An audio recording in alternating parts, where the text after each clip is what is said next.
আসসালামু আলাইকুম। Monira blog kitchen থেকে আমি মনিরা বলছি। আজ আপনাদের তৈরি করে দেখাবো গরমের স্পেশাল ডাঁটা দিয়ে চিংড়ি মাছের রেসিপি। এই গরমের সিজনে এরকম ডাঁটা দিয়ে চিংড়ি মাছ দিয়ে পাতলা ঝোল রেসিপি খেয়ে দেখবেন। এটা কিন্তু খুবই স্বাস্থ্যসম্মত। আর এই গরমের সিজনে এরকম তরকারি খেতে অসাধারণ লাগে। তো রান্না করতে চলে আসলাম। ফ্রাই প্যানের মধ্যে আমি তেল দিয়েছি, দিয়ে এখানে আমি পেঁয়াজ ব্যবহার করেছি এক মুঠ মতো। যেহেতু আমার তরকারির পরিমাণটা কম, এর জন্য এক মুঠ মতো পেঁয়াজ দিয়েছি। আরও কিছু পেঁয়াজ আমি শিলপাটায় বেটে রেখেছি। পেঁয়াজ, কাঁচামরিচ আর রসুন বেটে রেখে দিয়েছি। তো সেগুলো এখানে ব্যবহার করতে হবে। তো পেঁয়াজটাকে দ্রুত নরম করার জন্য আমি এখানে লবণটা আগে থেকেই দিয়ে নিলাম।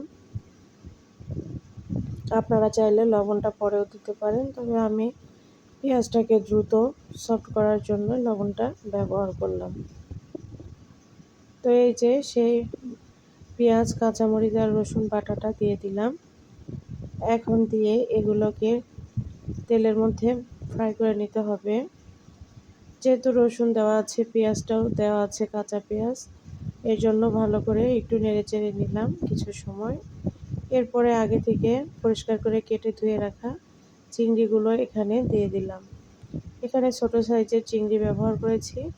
আপনারা চাইলে আপনাদের পছন্দ মতো চিংড়ি এখানে ব্যবহার করতে পারেন। চিংড়িগুলো দিয়ে তেলের মধ্যে কিছু সময় নেড়েচেড়ে নিতে হবে।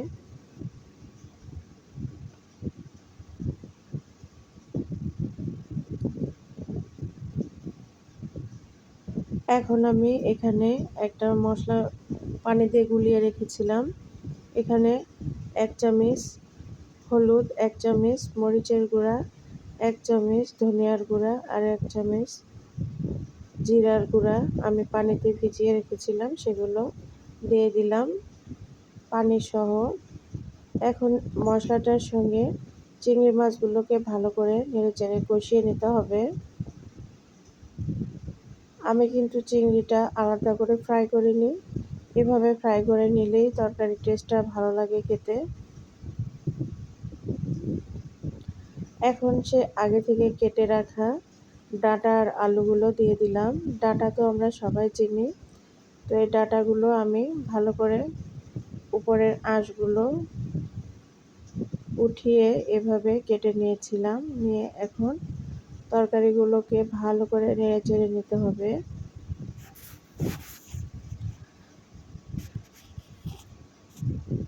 আমি যে প্রসেসে রান্না করছি, এই প্রসেসে একবার হলেও ট্রাই করে দেখতে পারেন। আশা করি আপনাদের মুখে লেগে থাকবে এর টেস্ট। এখানে অবশ্যই পেঁয়াজ বাটাটা ব্যবহার করার চেষ্টা করবেন, এতে করে গ্রেভিটা সুন্দর একটা ঘনত্ব ভাব চলে আসে। তো এভাবে নেড়েচেড়ে দিয়েছি, দিয়ে এখন ঢাকনা দিয়ে ঢেকে জাল করে নেব 5 মিনিটের মতো। 5 মিনিট পরে ফিরে আসলাম। এখন আমি তরকারিটাকে নেড়েচেড়ে দিব। এখানে চুলার আঁচটাকে মিডিয়াম টু লো হিটে রাখতে হবে। হাই হিটে রান্না করতে যাবেন না। ডাঁটা তরকারি এমনি একটা পানসে ভাব লাগে, তো একটু আলাদা করে যদি রান্না করা যায় তাহলে খেতে ভালো লাগে।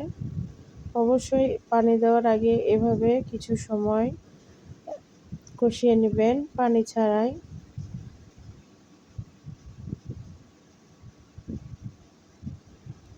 যারা কখনো ডাঁটা খেতে পছন্দ করে না, এই রেসিপিটি তাদেরকে একবার খাওয়াইলে তারা কিন্তু এর প্রেমে পড়ে যাবে। তো এখন নেড়েচেড়ে আমি কিছুটা পানি দিয়ে দিলাম। এই পানিটা দিয়ে এই ডাঁটাটাকে কষিয়ে নিতে হবে। প্রায় 50% মতো ডাঁটাটা সেদ্ধ হয়েছে। তো এখন পানি দিয়ে এটাকে কষায় নিব। আবারও ঢাকনা দিয়ে ঢেকে 5 মিনিট জাল করে নিব।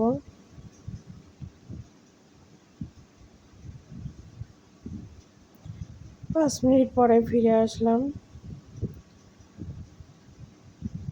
এখনই যেভাবে নেড়েচেড়ে নিতে হবে, দেখতেই পাচ্ছেন গ্রেভিটা কেমন ঘন ভাব চলে এসেছে। আমি কিন্তু এরকম রেখে দেব না, আবারও কিছু পানি দিয়ে আরও সময় জাল করে নিতে হবে। যেহেতু ডাটা এখানে ব্যবহার করা হয়েছে, আর ডাটা সেদ্ধ হতে কিন্তু অনেক সময় লাগে। আর এটা একদম কচি ডাটা ছিল না, বড় ডাটা ছিল। তো এখন আমি ঝোলের জন্য পানি দেব, তবে ঝোলটা খুব বেশি রাখবো না।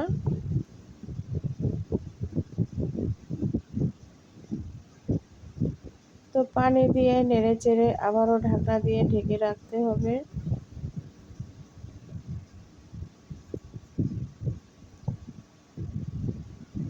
কিছু সময় পরে আবারও ঢাকনা উঠিয়ে এখন তরকারিটাকে নেড়ে চেড়ে দেব।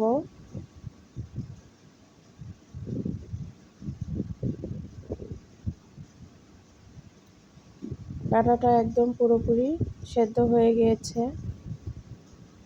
এখানে অবশ্যই গরম পানি দেওয়ার চেষ্টা করবেন, তা না হলে কিন্তু ডাঁটাটা ভালোভাবে সেদ্ধ হবে না। তো এখন ঢাকনা দিয়ে ঢেকে আবারও কিছু সময় জাল করে নেব, পানিটাকে শুকিয়ে নেব। এই যে পানিটা কিন্তু অনেকটাই শুকিয়ে এসেছে।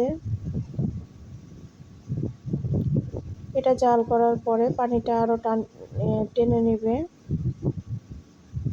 এখন আমি এখানে ভাজা জিরার গুঁড়া ব্যবহার করব।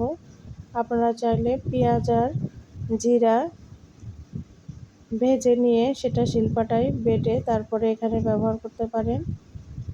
তো এই যে ফাইনালি আমার রেসিপিটি একদম রেডি।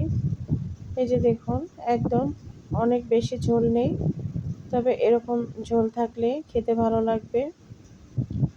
একটা স্বাস্থ্যসম্মত রান্না আপনাদের মাঝে শেয়ার করেছি।